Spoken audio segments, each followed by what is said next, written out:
But ఒక్క శాంతి ర్యాలీతోనే కార్యక్రమాన్ని మేము ఆపం.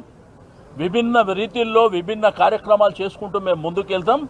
ఎట్టి పరిస్థితుల్లో మా అస్తిత్వం మీద దెబ్బ కొడితే మాత్రం మేము వదిలిపెట్టేటువంటి ప్రసక్తే లేదు.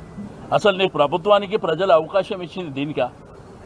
ఈరోజు మల్కాజిగిరి ప్రాంతం కానీ, సైబరాబాద్ కానీ, హైదరాబాద్ కానీ, శంషాబాద్ కానీ నువ్వేమైనా డెవలప్ చేసినావా?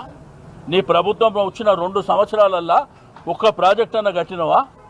ఆ రోజు కేసీఆర్ గారి నాయకత్వంలో కేటీఆర్ గారు మున్సిపల్ మినిస్టర్ ఉంటే ఆ కార్యక్రమాలు ఏవైతే మేము టేకప్ చేసినావో అవి ఎండింగ్కి వచ్చినాయి. మీరు ఇనాగ్రేషన్లు చేసుకుంటారు తప్ప మీరు ఒక్క కార్యక్రమాన్ని కూడా చేపట్టిన దాఖలాలు లేవు.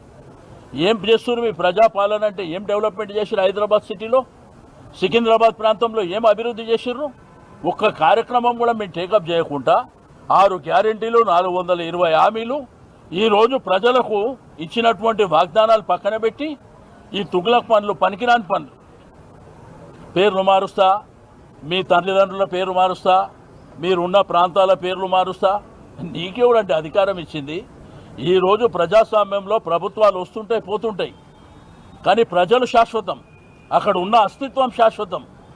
అంతేగాని నీ ఇష్టం ఉన్నట్టు పేర్లు మార్చుకొని పోతే అల్టిమేట్గా మా ప్రభుత్వం వస్తే ఏం చేస్తుందో మా గౌరవ యువ నాయకులు కేటీఆర్ గారు మరి చెప్తారని చెప్పి తెలియజేస్తాం.